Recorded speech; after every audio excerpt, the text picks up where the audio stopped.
Assalamualaikum. Sebelum nonton video ini, tarik napas dulu, baca bismillah.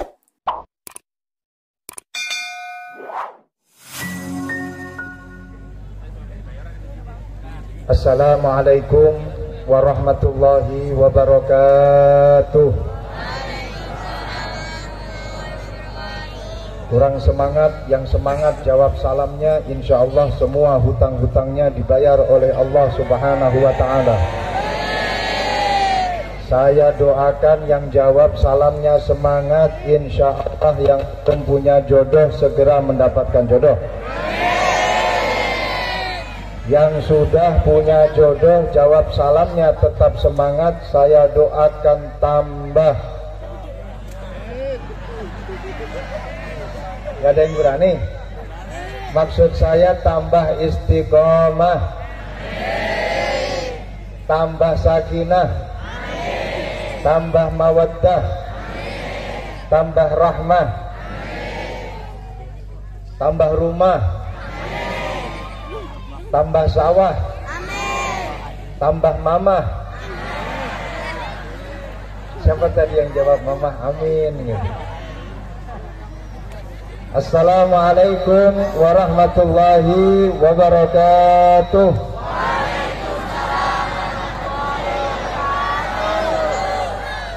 Bismillahirrahmanirrahim. Alhamdulillah, jawab salamnya semangat semua. Berarti rata-rata yang hadir di sini ada dua kemungkinan. Yang pertama karena hutangnya banyak, yang kedua belum punya jodoh. Insya Allah segera terkabulkan semua hajat. Hamdan yuwafi ni'amahu wa yukafi'u mazidah. Allahumma salli wa sallim ala sayyidina wa maulana Muhammad. Allahumma salli wa sallim ala sayyidina wa maulana Muhammad. Al-Fatihi lima ughliqa wal khatimi lima sabaqa. Nasiril haqqi bil haqqi wal hadi ila siratikal mustaqim. Wa ala alihi wa sahbihi haqqa qadrihi wa miqdarihil aliyyil azim. Allahumma syrah li sadri wa yassir li amri wahlul 'uqdatam min lisani yafqahu qawli, amma ba'du. Hadratal muhtaramin ulama anal a'izza, para habaib, para kiai, para sesepuh, para bini sepuh, wabil khusus kepada beliau guru kita Kiai Haji Abdullah Kafa bihi Mahrus. Semoga beliau selalu mendapatkan kesehatan, keselamatan, umur panjang. Amin ya rabbal alamin. Kepada beliau teman kami, akhina fillah, Kiai Haji Samsul Rijal. Beliau ini satu kelas dengan saya, satu angkatan, satu alma mater dengan saya. Cuman bedanya saat ini beliau menjadi kiai besar, saya masih gus. Tapi alhamdulillah tetap kita syukuri.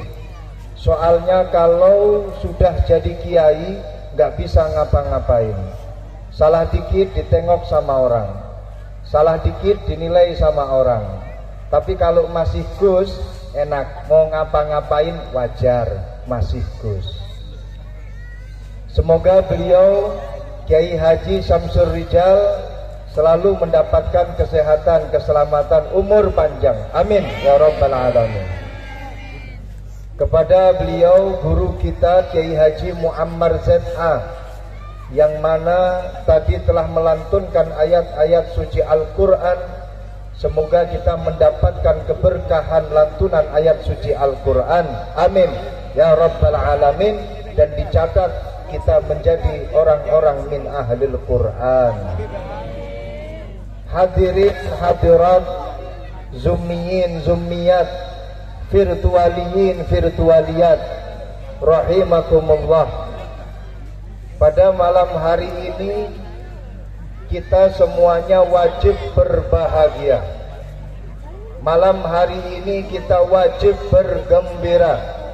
bersukaria karena memperingati maulid Nabi kita Muhammad sallallahu alaihi wasallam. Ahlan wa sahlan bi hudurikum guru kita Romo Kiai Haji Abdullah Kafa bihi Mahrus. Sallu ala nabiyyina Muhammad.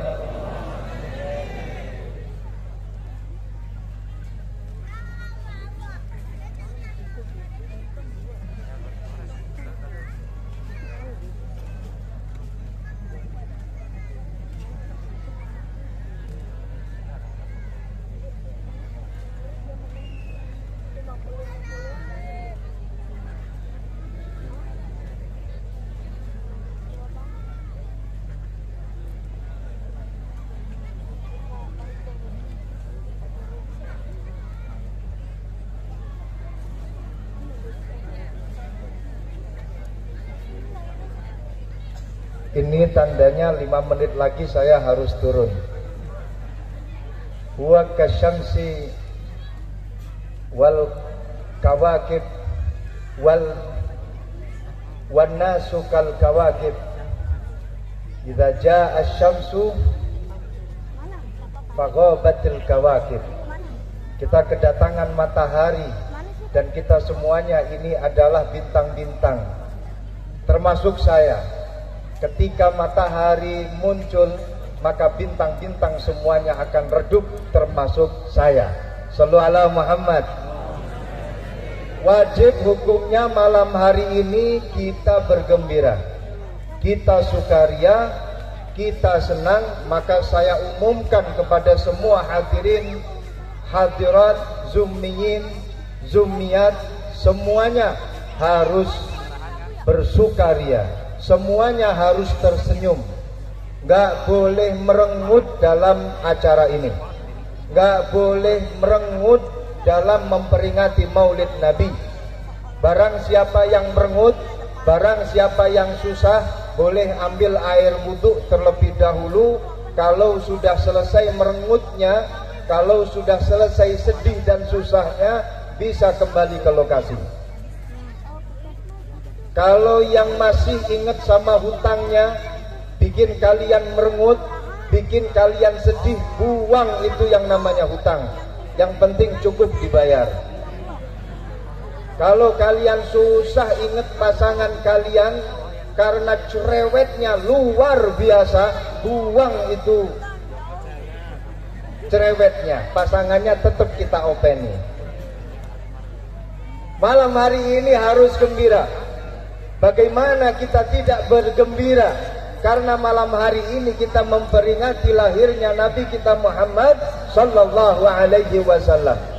Barokah gembira kita dalam memperingati acara maulid, insyaallah kita mendapatkan syafaat dari Nabi kita Muhammad sallallahu alaihi wasallam.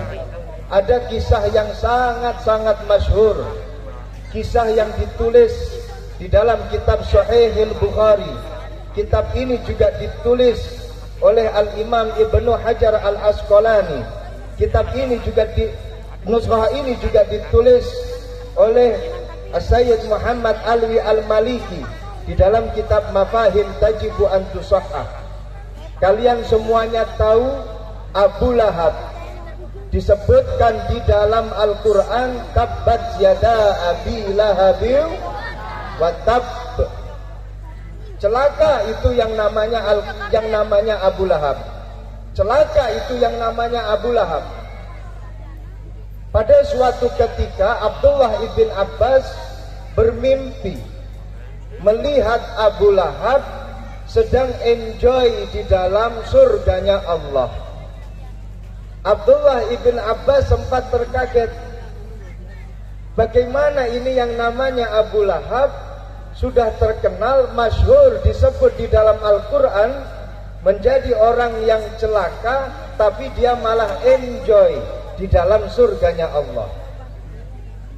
Kemudian Abdullah ibn Abbas bertanya kepada Abu Lahab, "Ya Abu Lahab, hei Abu Lahab, bagaimana bisa kau bersantai ria di dalam surganya Allah?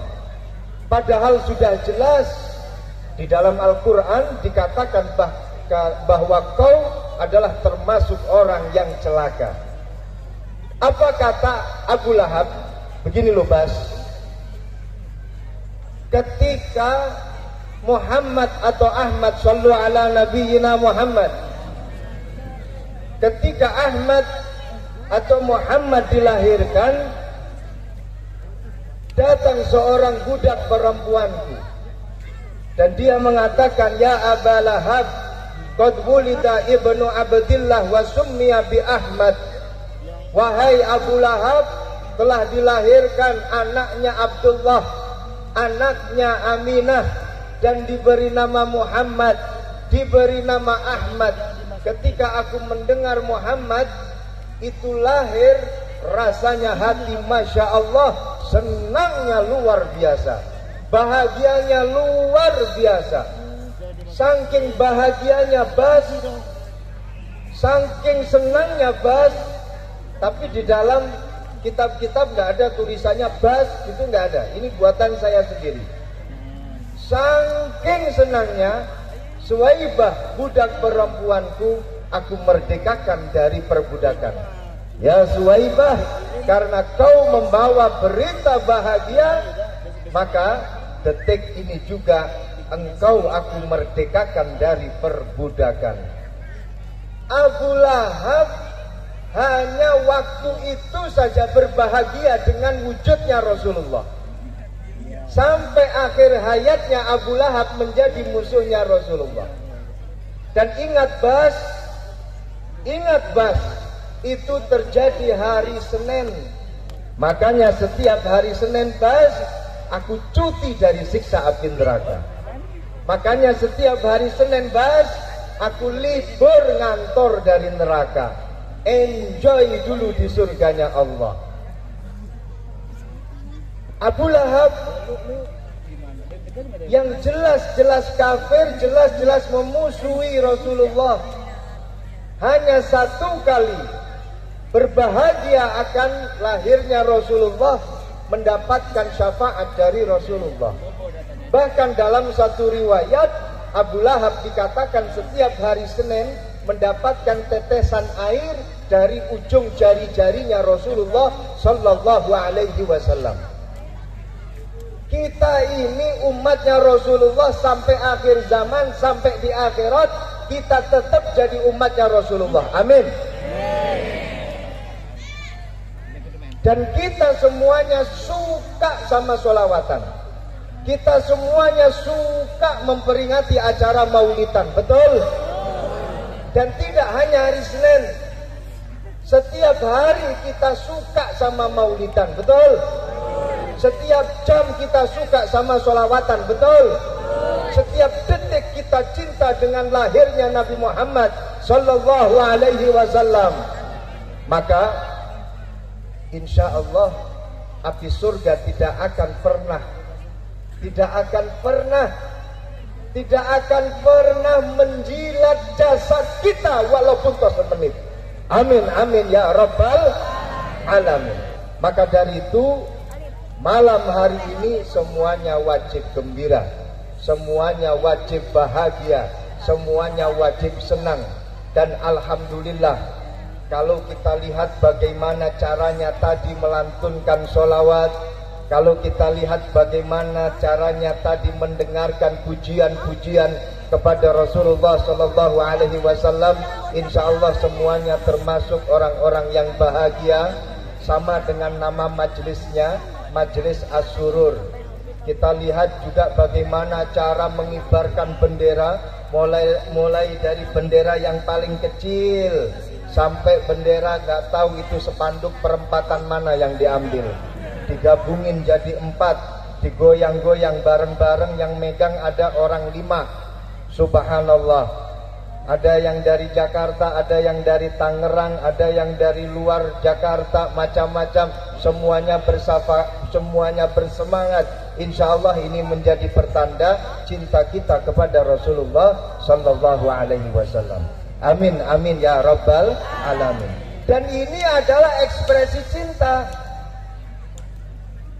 karena kita mensyukuri akan lahirnya Rasulullah sallallahu alaihi wasallam, jelas Rasulullah adalah rahmatan lil alamin. Qul bi fadlillah wa bi rahmatihi falyafrahu huwa khairum mimma yajma'un. Di dalam ayat tersebut jelas dikatakan bahwasanya ada dua hal yang mana kita harus berbahagia. Dua hal itu adalah perkara yang paling mulia, yang paling utama, dan tidak ada yang melebihi dari dua hal tersebut. Kata Ibnu Abbas, apa yang dimaksud dua hal itu? Yang pertama adalah fadlullah. Fadlullah ini artinya adalah ilmu dari Allah.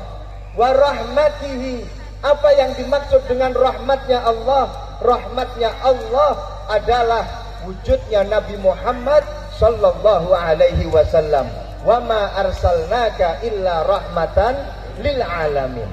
Malam hari ini adalah ekspresi kita, wujud cinta kita kepada Rasulullah. Dalam mengekspresikan cinta, dan kita ketahui bahwa yang namanya cinta ini adalah amaliyah qalbiyah, yaitu amal-amal yang berbangsa, yang dinisbatkan dengan hati. Satu amal yang tidak bisa didefinisikan, yaitu amal yang ada dari hati.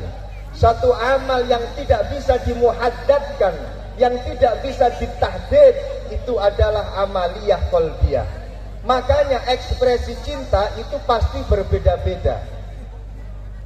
Bagaimana kita mengekspresikan cinta kita kepada orang yang kita cintai, itu pasti juga berbeda-beda. Saya akan ambil satu contoh. Ketika ada seorang laki-laki yang bernama Paijan, atau ada seorang laki-laki yang bernama Benzo. Ada yang bernama Benzo di sini? Ada ya? Mohon maaf kalau toh memang ada kesamaan aktor atau aktris, ini semuanya tidak ada unsur kesengajaan. Seorang laki-laki cinta sama perempuan yang bernama Tukiem. Benzo cinta sama Tukiem. Ada perempuan yang bernama Tukiem di sini? Ada? Mohon maaf kalau ada kesamaan aktris, gak ada unsur sengajanya sama sekali. Yakin yang namanya Benzo ketika dia cinta sama yang namanya Tukiem, Benzo ketika mau makan sebelum baca bismillah, pasti yang disebutkan terlebih dahulu adalah nama Tukiem. Tukiem, Kang Mas mau makan, semoga kapan waktu gantian kamu yang aku makan. Habis makan, sebelum baca hamdalah, yang diingat pasti nama Tukiem. Alhamdulillah Tukiem, aku sudah makan. Semoga di sini kenyang, di situ juga kenyang. Mau berangkat ke kamar mandi, yang diingat siapa? Tukiem. Di tengah-tengah mandi kebayang sama Tukiem. Ini orang kalau sudah yang namanya cinta, nggak bisa terus kemudian ditahdid. Kamu cintanya harus sekian, kamu cintanya harus diekspresikan dengan amaliyah yang seperti ini. Seperti yang kita lakukan ketika kita bertahlil. La ilaha illallah, la ilaha illallah. Bagaimana gerakan kepala kalian? Bagaimana gerakan tubuh kalian? Ketika bertasbih subhanallah, subhanallah. Ketika bertahmid, bagaimana gerakan tubuh kalian? Ada yang ke belakang, ada yang ke depan, ada yang ke samping, kanan, kiri, ada yang ke depan terus kemudian jungkel ke depan. Macam-macam. Ini semuanya adalah ekspresi cinta. Nggak bisa ditahdid. Karena antara cinta dengan gila itu beda tipis.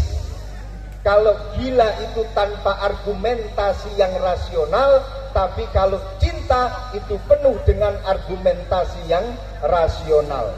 Makanya dikatakan dalam satu syair, when you love someone, you do everything You do all the crazy thing that you can explain.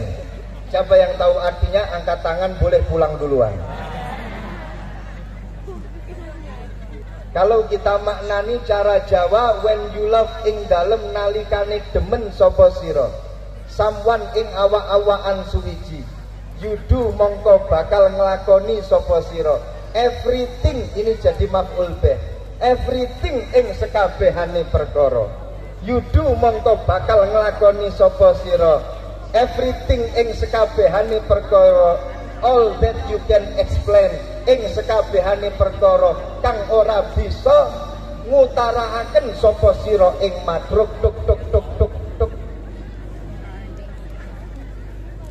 Jadi antara cinta dengan yang namanya gila beda tipis. Kalau gila tanpa argumentasi yang rasional, tapi kalau cinta penuh dengan argumentasi yang rasional. Malam hari ini kita mengekspresikan rasa cinta kita kepada Nabi Muhammad sallallahu alaihi wasallam. Wa min alamatil mahabbah kasratu dzikri. Termasuk tanda-tanda orang itu mencintai al-mahbub, mencintai kekasihnya, termasuk tanda-tandanya adalah dia selalu mengingat namanya. Wa min alamatil mahabbah antadfa'a kulla syai'in ilal mahbubi hatta istaghraqta ma min nafsik. Termasuk tanda daripada cinta seseorang kepada kekasihnya adalah dia akan memberi segala sesuatu yang diinginkan oleh kekasihnya, walaupun toh nyawa itu jadi taruhannya. Kamu minta apa dek, akan aku belikan. Mas, aku minta dibelikan sepeda motor, tak belikan. Mas, aku minta dibelikan mobil, tak kreditkan. Mas, aku minta dibangunkan rumah, tak bangunkan. Uangnya dari mana mas? Gampang, tak korupsikan. Pokoknya semua akan aku lakukan. Kau ada di atas gunung Semeru, aku pasti akan naik ke atas untuk menjemputmu. Walaupun toh kau ada di dalam samudra, aku pasti akan masuk ke dalam samudra untuk menjemputmu.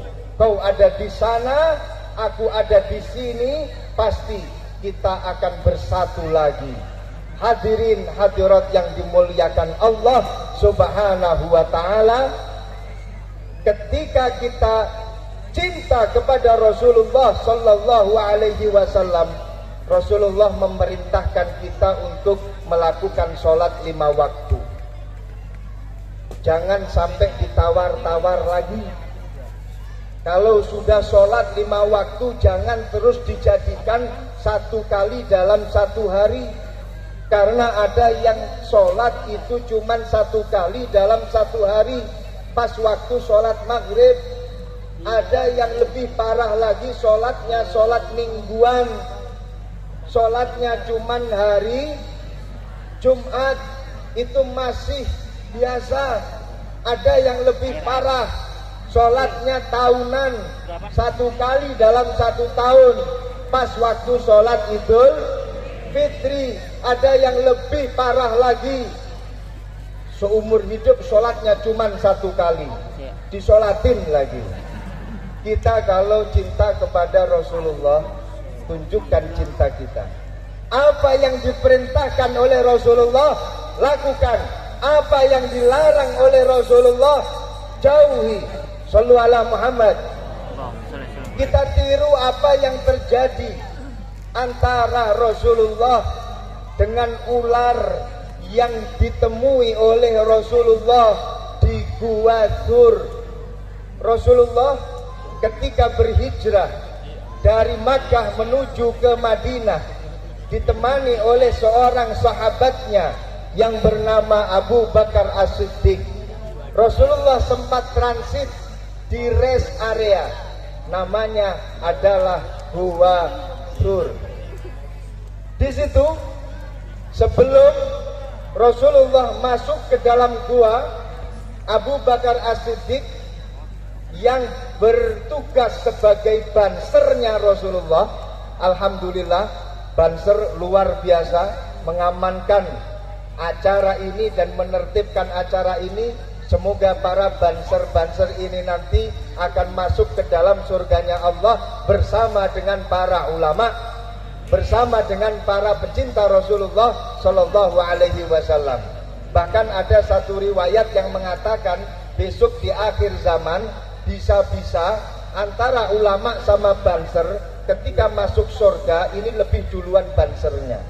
Kenapa? Sebelum mau masuk surga, bansernya bilang kepada ulamanya, sebentar Kiai, cek lokasi terlebih dahulu. Di dalam ada apa? Saya mau lihat dulu ke dalam surga. Jadi kadang lebih dulu bansernya, walaupun toh habis itu keluar lagi. Dan kita yakin banser-banser ini luar biasa. Luar biasa. Dari tadi semuanya berdiri, nggak ada yang duduk. Berjam-jam berdiri. Masya Allah.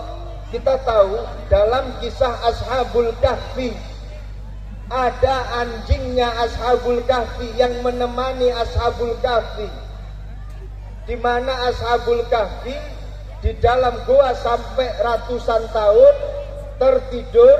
Kemudian ada anjingnya yang menjaga mereka, namanya Kitmir. Kitmir di sini diriwayatkan adalah seekor anjing yang kelak akan masuk ke dalam surganya Allah. Anjing yang namanya Kitmir masuk surga gara-gara menjaga ulama. Banser yakin tidak kalah dengan anjing yang namanya Kitmir. Insya Allah Banser juga akan masuk surga bersama dengan para ulama. Amin ya Rabbal Alamin. Lanjut. Ketika masuk ke dalam Gua Sur, Abu Bakar As-Siddiq menemukan lubang-lubang yang ada di dalam Gua Sur. Ditutup itu lubang satu persatu dengan kainnya Abu Bakar As-Siddiq. Semuanya tertutup, tinggal satu lubang. Kata Abu Bakar As-Siddiq, kalau ini kain aku sobek semuanya, ini otomatis gak ada lagi kain yang aku pakai. Ya udah, aku tutupin pakai kaki. Rasulullah kemudian dipersilahkan untuk masuk ke dalam Gua Sur. Silahkan masuk ya Rasulullah. Ketika Rasulullah masuk, Rasulullah dipersilahkan untuk tidur di atas pahanya Abu Bakar As-Siddiq. Rasulullah istirahat. Rasulullah tertidur di atas pangkuannya Abu Bakar As-Siddiq. Masya Allah.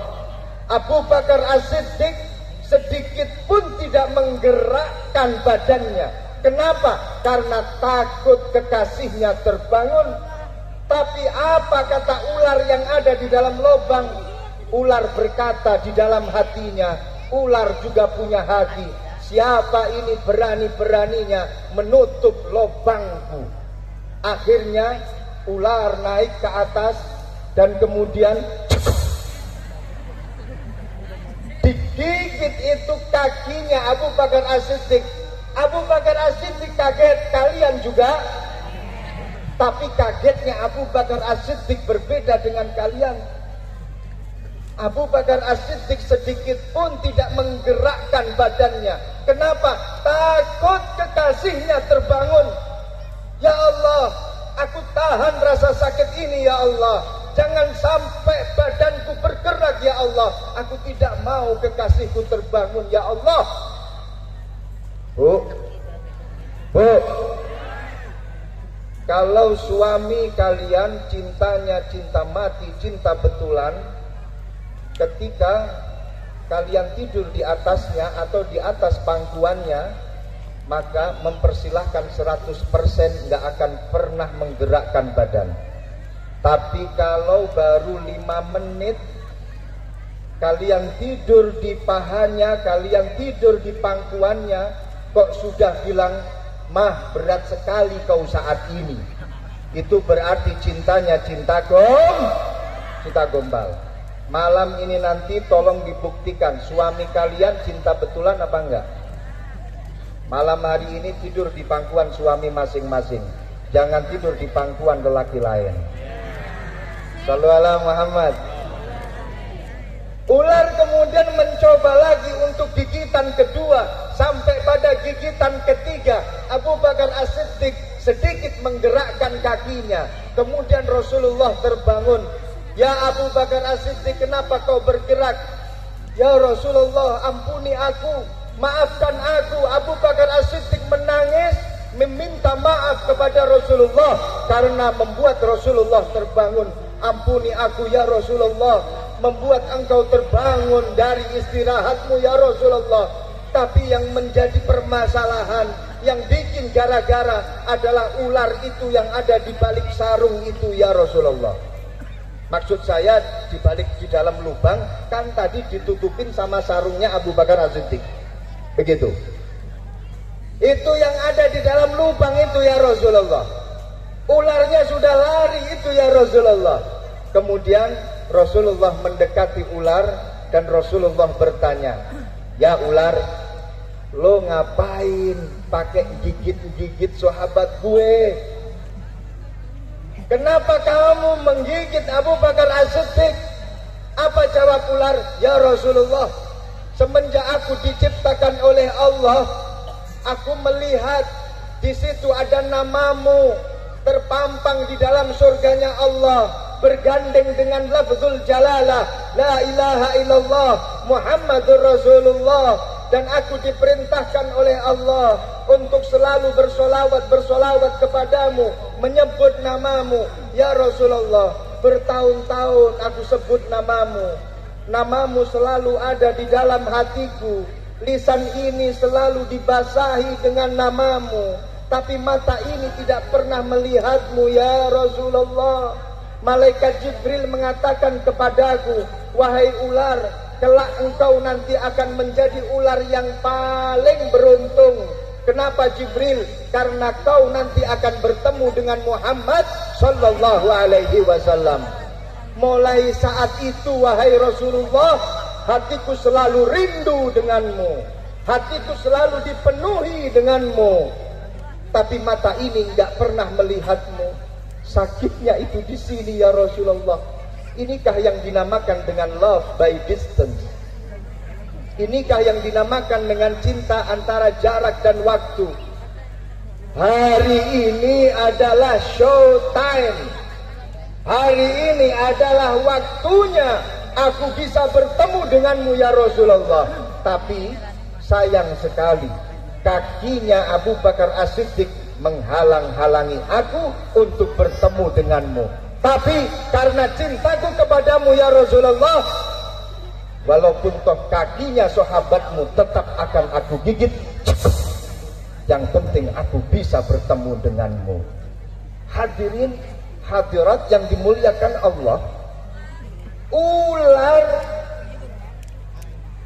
makhluknya Allah yang berupa hewan